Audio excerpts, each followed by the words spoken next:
Hey, good evening. Welcome to A Foreigner in the Philippines. Well, I've just been looking. In fact, I shared this video because I think it's an important video, and I shared it onto Facebook.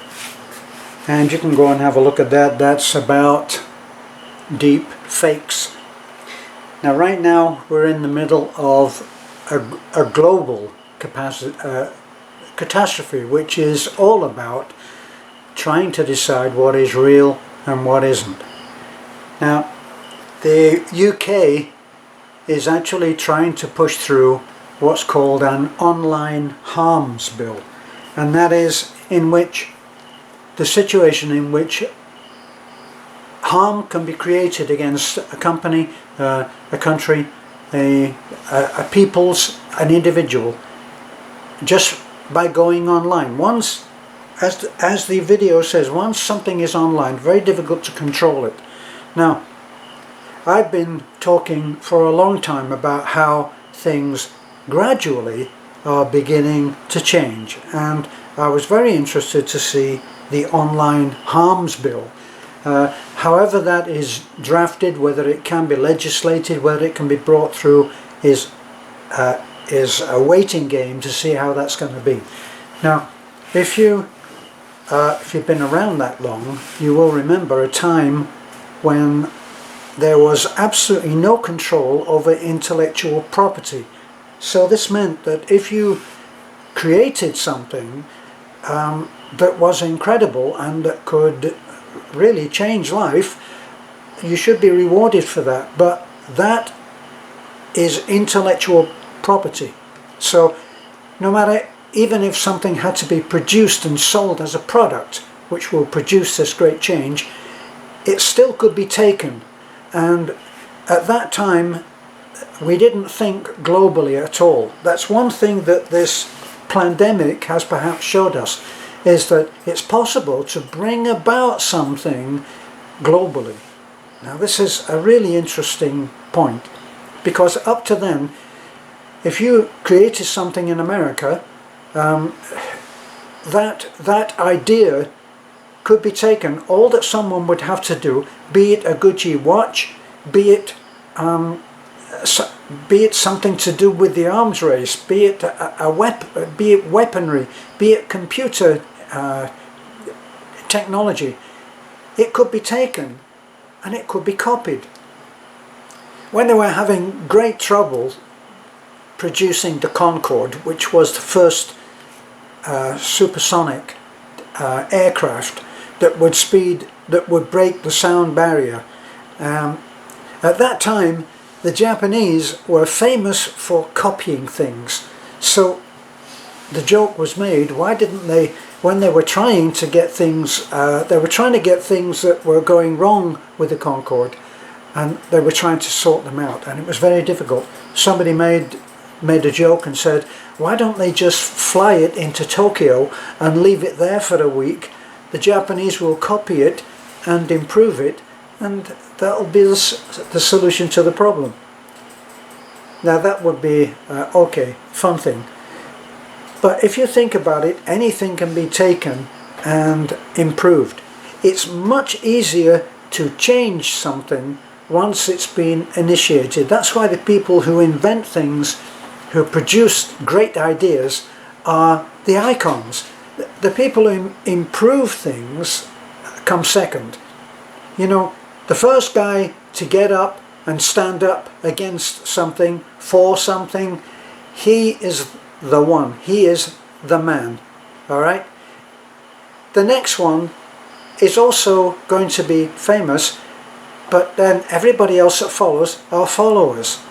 Now, what we're seeing recently as far as online harm goes is we're seeing new laws that are being enacted, and they're enacted by creating, in a way, they're initiated by people who stand up the first time and fight something which is harmful. Now the first one is the one that's noticed, but that's the one that takes all the courage, and he stands up, and then a situation is made clear, so the thing is outed. Now, what have we had in the recent months? We've had 60 Minutes in Australia who have done a program showing two people who have stood up and been in their own area of influence. They've been their own icon, their own leader, their own first one to do it. One was a lady that was a TV presenter, and she spoke out against the effects that the trolls were having, or one or two trolls were having, on her career and on her life, and she took it, I think, to the police and made a thing about it. She fought it. Now, up to then, a lot of people, when they're suffering at the hands of people who are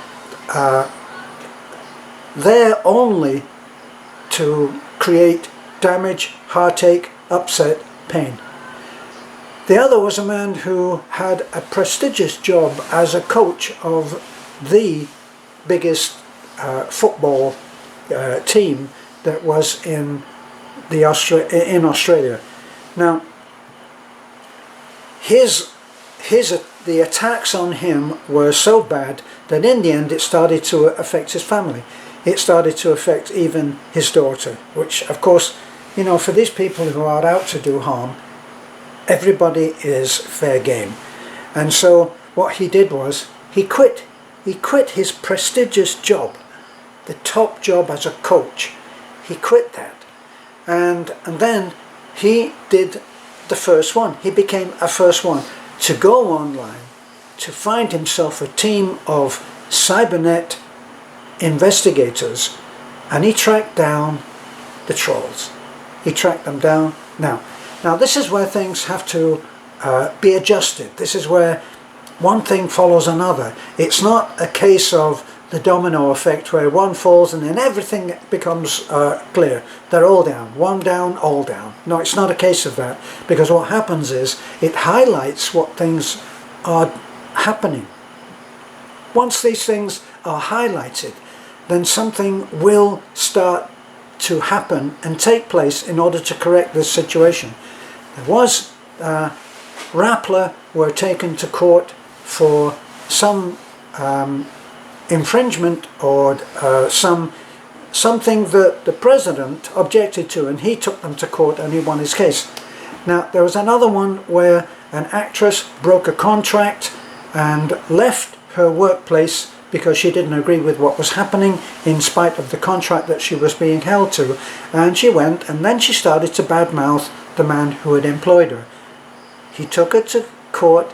The police went round and arrested her. See how things start to come in and start at first they're butting, not meeting. You've got one thing, this is right and this is right, but put together they're not. So things are changing. We've recently had one where somebody went out and tried to do great harm. I gotta get this. Hold on a second. Trust. Somebody went out to do great harm, was giving misinformation about a blogger. Now, what's happened certainly with myself and Beth and lots of other people who decide that silence is the best thing. For the moment, silence is the best thing. Now, at one time, we were severely attacked constantly by a neighbour, and it was only when we finally stood up and called him out. Then the attacks quietened down, and he then went underground and got other people to speak on his behalf about what a wonderful guy he was. Right, so that showed that sometimes you have to get up and fight. It's the way in which you do it. Now, the blogger that I mentioned has called this other person out and has used the same tactics almost, but more open, and gone for the guy who is trying to poison people against them. So it's become open. That's led others to written to me and said, what's happening with Bahal? All of the bloggers are at each other's throat. It's very true. that this is what has been happening. Now let me just look at a couple of the things that I wrote down. So you've got online harms bill, that's in the UK. Now the reason that's being, one of the reasons that's being jump started into play is because of artificial intelligence. Now artificial intelligence, people think of it as being, well, this is incredible, as opposed to a human being who can process so many things at once. And artificial intelligence reputedly can process billions of pieces of information at the same time.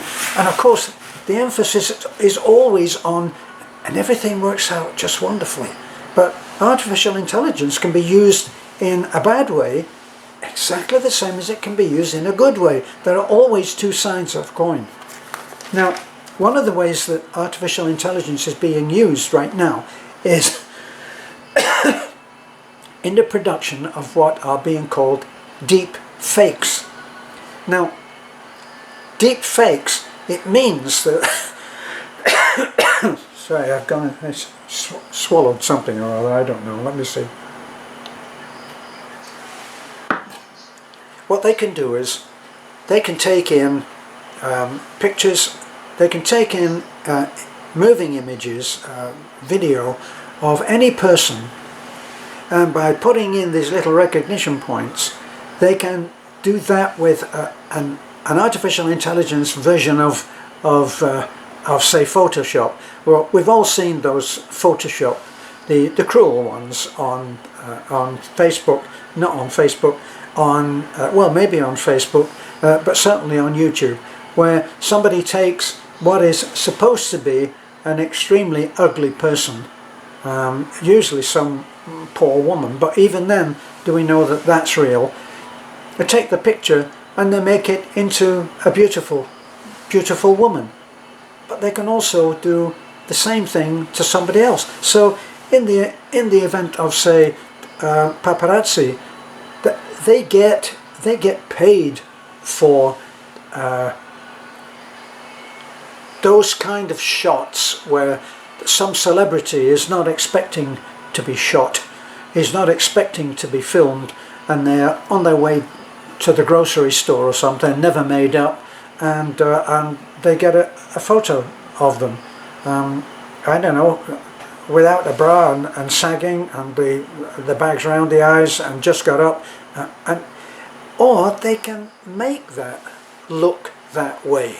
So do you think that if somebody's going to write an article about any celebrity, I don't know, anybody, but whether it's Val Kilmer or whether it was Marilyn Monroe, depending on how the tone of that interview, of that article goes, they can use artificial intelligence and all that means, computer intelligence. They can use it to make that person fit the tone of the article.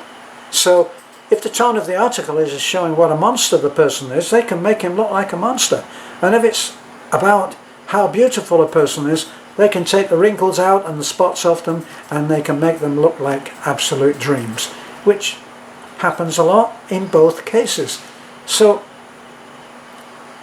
what's actually going on right now is that they can use this artificial intelligence, this deep fakes, and by using all of their technology, and it actually shows it on the video that I shared about deep fakes.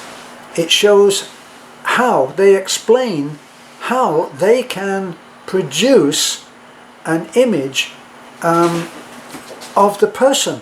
They start off on that video, certainly on my copy of it, they start off by having the Queen of England doing, I don't know, breakdancing, and then talking to you as if it's the Queen's speech. It's not her.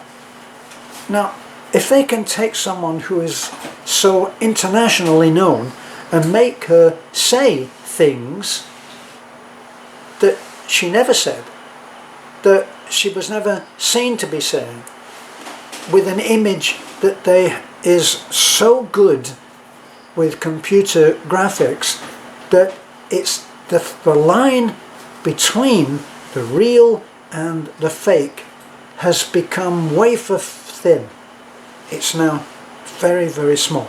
So why would I even bring all of this up? Because right now we're in the middle of, it's difficult to know whether something is real or fake. You know, now for me, I don't see that the test that they're using for, say, corona is real. The man who invented that, that test that they're using, has said that it was not meant to do that. It's not there for that job. Fauci is a man who is up and down. Some days he's got horns, some days he's got a halo. Depends on what your religion of the Fauci is. And he has said that the test that they're using should not go, I believe it was cycles, or cycles or vibrations, something like that. Shouldn't go beyond 35. And if it doesn't go beyond 35, if it goes beyond 35, then the test is null and void. And yet, in order to get someone to register at that, they're taking it out of the realm of whatever effectiveness it may or may not have had.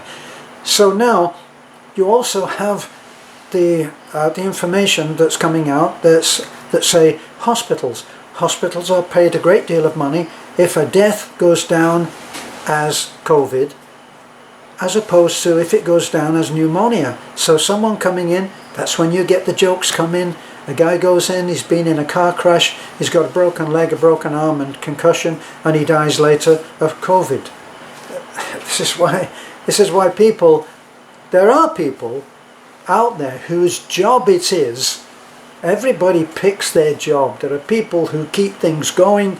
There are people who start things, good and bad. There are people who are haters. There are people who are lovers. There are people who believe in seeking and fighting for the freedom. There are people who are into all of this freedom of speech. There'll be those who are advocates for that, and that's what they fight for. Everybody chooses the place that they're going to fight and try to create an effect. We all do it. Me, Beth, you, everybody is there on their own battlefield. And what we're in at the moment is a battlefield which is for global domination. Now, if you think I'm wrong in saying that global domination is where we're headed, look at what we've got. What we've got now is where they've stopped looking at actual people dying of what they are saying we're dying of, and they're putting those statistics onto something else. So apparently COVID could be regarded as being the great cure for the ordinary flu, because apparently nobody dies of the ordinary flu now, or they're thin on the ground. Because if they can sidestep it from ordinary flu, which they get very little for, and they can put it onto the COVID and say that that's what the person died of. And it's become a huge contention. Now, what I'm trying to say is, rather than fighting for one, arguing for one side or another, is that at the minimum, if you can get to the point where you view information, at least not disbelieving, if it's discounted, then you'll never be able to gain fresh insights into an ever-changing situation which affects us all. This is something that is taking away our freedom, and it's not a conspiracy to say that that's happening, because you only have to look. When I went to the bank this morning, I would not be allowed in if I didn't wear a face shield. I'm not allowed in anyway if I'm not allowed out on the street without a face mask, even though there are countless doctors, nurses, people who are into studying this stuff, and they're saying that these things don't work. I read something that was put out very recently, and I shared it because it seemed to me to have some validity, where it said that in particular there is no they haven't purified, isolated, whatever that technical word is, that what you have to do at first when anything comes out which is highly infectious, which they've said that the COVID is, you have to isolate what the virus is. And in order to produce a vaccine, you must have isolated it so that you know that, hey, it's a finger. If you can't do that, you can't do a solution for it. If you don't know what the problem is, you cannot produce a solution. You cannot produce a resolution for something which you cannot isolate as being real. So in all of this, it's all coming into a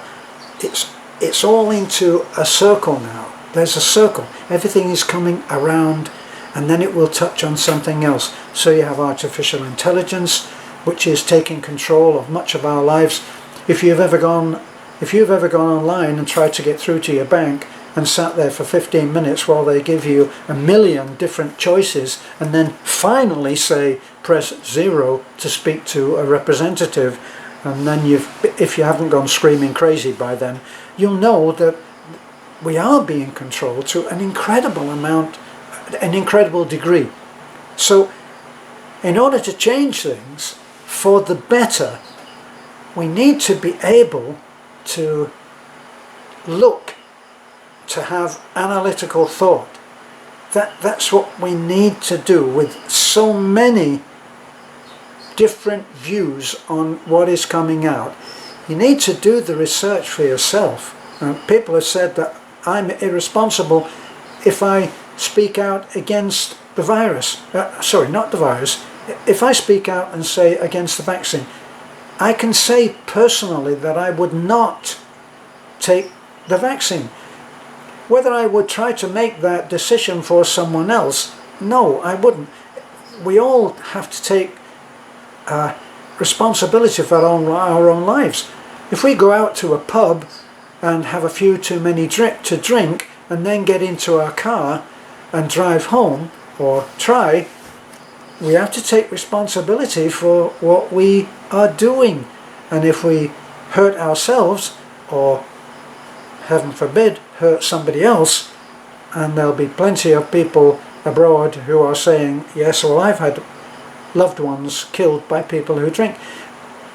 Everything has its effect that is created by the things that we do, and the things that we believe eventually will lead to the things that we do. In reaching a decision on what we should do, it's wise to be able to look at the information that's being produced, no matter who is producing it, and no matter whether we like it or not. That's what we need to do. And to get to that point, surely we need to be able to say, show me, and I will look, and I will make a decision. And we can't expect anything of anybody that's in excess of that. Thanks for looking in. I'm hoping that all of this eventually will bring about great change in the way that we view things online, the way that we approach people, the way that we tell, the way that we accuse, whether we reveal ourselves, whether we have a name, a real name, and a face, whether we stand up and say, as the politicians started to do, they started to say, my name is Joe Biden, and I stand by this message, whoever it is. And that eventually will have to come about, and we will be held accountable. In a way, if you get into a car and you've had a drink and you kill somebody or injure someone, or you have an accident and write your car off, even if you walk away, you've been held accountable. And that's coming sooner, but probably not soon enough. And bye for now.